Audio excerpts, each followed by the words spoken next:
जो मुल्की हालात हैं, क्या होने जा रहा है, किस तरह होने जा रहा है, क्योंकि अवाम तो पिसते दिखाई दे रहे हैं आपको। इलेक्शन कराने की बातें हो रही हैं, फिर एक तरफ मुज़ाकरात की बातें हो रही हैं। क्या आपको इलेक्शन होते दिखाई देते हैं? और फिर मुज़ाकरात की भी इसी दौरान बातें हो रही हैं, क्या मुज़ाकरात भी हो पाएंगे? देखिए, पहली बात तो यह है कि इलेक्शन की बातें तो नहीं, सुप्रीम कोर्ट का हुक्म भी है और आइन के तकाजे भी यही हमसे डिमांड करते हैं कि 90 दिन के अंदर इलेक्शन हो। वो जब डिले करने की कोशिश की गई तो उसमें अदालती एक फ़ैसला आया, उस पर इलेक्शन कमीशन, स्टेक होल्डर्स और गवर्नमेंट को इसका पाबंद किया गया। उन्होंने जो अपने बहाने बनाए सिक्योरिटी के हवाले से, पैसों के हवाले से, उस पर उन्होंने बहस की और उसके बाद फ़ैसला दे दिया। अब उस फैसले के हवाले से इनको आज पैसे रिलीज़ करने थे, जो मेरी इतला के मुताबिक इन्होंने असेंबली से फिर भेज दिया है। हाँ जी। इसको आपकी कायमा कमेटी को।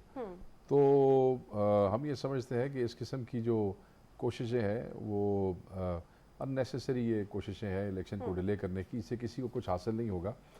आइन की अमलदारी जो है वो ज़रूरी है, उसकी पासदारी भी ज़रूरी है। सिर्फ आइन के हवाले से कोई फंक्शन करने से या कोई यादाश्तें देने से उसकी अमलदारी या पासदारी का सबूत नहीं मिलता है।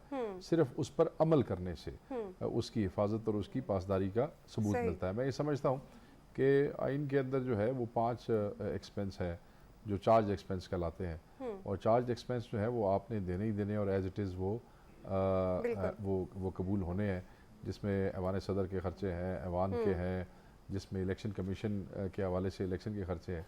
तो ये तो चार्ज एक्सपेंस है। इसको आप असम्बली के अंदर ले जाके आपने कायमा कमेटी को भेज दिया कि you are fooling yourself और सेल्फ, और या दुनिया को आप पागल बना रहे हैं। और ये क्यों कर रहे हैं? इलेक्शन से भागने के क्या वजूहात है? आपके पास छोटी छोटी चीज़ों के लिए पैसे हैं, लले तललों के लिए पैसे हैं। आप अपनी इलेक्टेबिलिटी बढ़ाने के लिए लैपटॉप्स दे रहे हैं, उनके लिए आपके पास पैसे हैं।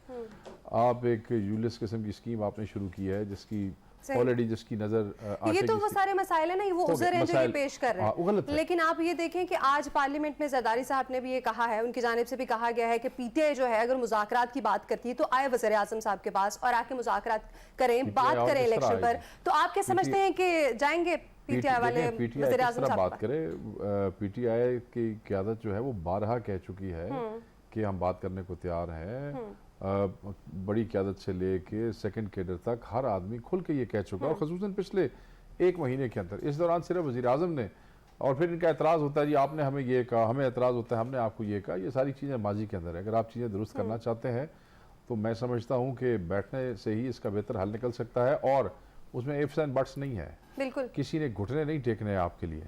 अगर किसी ने आपके साथ बैठना है या आना है तो इस मुल्क और कौम की बेहतरी के लिए आना है।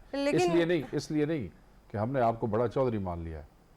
चौधरी तो वकास साहब बात यह है कि अवाम की बात है ना, मतलब हमारा मुल्क इस वक्त जितना सियासी बहरान और जिस तरह मुआशी बहरान की तरफ जा रहा है, जिस दहाने पर खड़ा है, तो यहाँ पर टेबल टॉक तो होनी चाहिए, जरूरी है। उस पर मैं समझता हूँ कि मैंने बार बार कहा कि उनकी तरफ से भी बात आई, हमारी तरफ से भी बात हुई, फिर वहां से भी रुकावट हुई, फिर यहाँ से भी मैं समझता हूँ सारी रुकावटों को पीछे डाल के बैठ के बात करें और इलेक्शन की बात करें।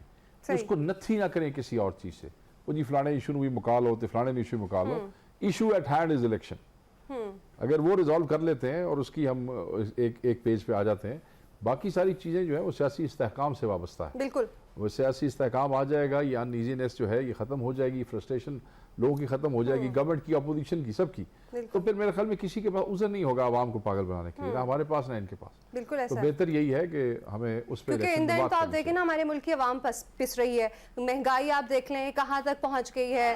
आप देखें कि ये सारी मतलब ये जो घमसान की जंग आपको नजर आती है, बिल्कुल इसमें अगर कोई लूजर है तो या नुकसान हो रहा है तो पाकिस्तान का हो रहा है और अवाम का हो रहा है। बिल्कुल। और हम बिल्कुल ये नहीं चाहते। हम ये चाहते हैं आइन के मुताबिक आप इलेक्शन कराएं और ये अवाम जिसको वोट दें वो आगे आए और इस मुल्क की किस्मत को बेहतर करने की कोशिश करे। अवाम, क्योंकि हम जिस नहज पे पहुंच गया नहीं, जैसे आपने जिक्र किया, इसको ठीक करते हुए भी बड़ा अरसा लग जाएगा। बिल्कुल, चाहे जिसकी मर्जी गवर्नमेंट हो। लेकिन मैं कहा सब सिस्टम को ठीक तो करना है, क्योंकि अगर हम सिस्टम को ठीक नहीं करेंगे तो ये तो इसी तरह चलता रहेगा और हमारा मुल्क मजीद आगे जाने के बजाय पीछे जाता जाएगा और पिसेगी वही गरीब आवाम।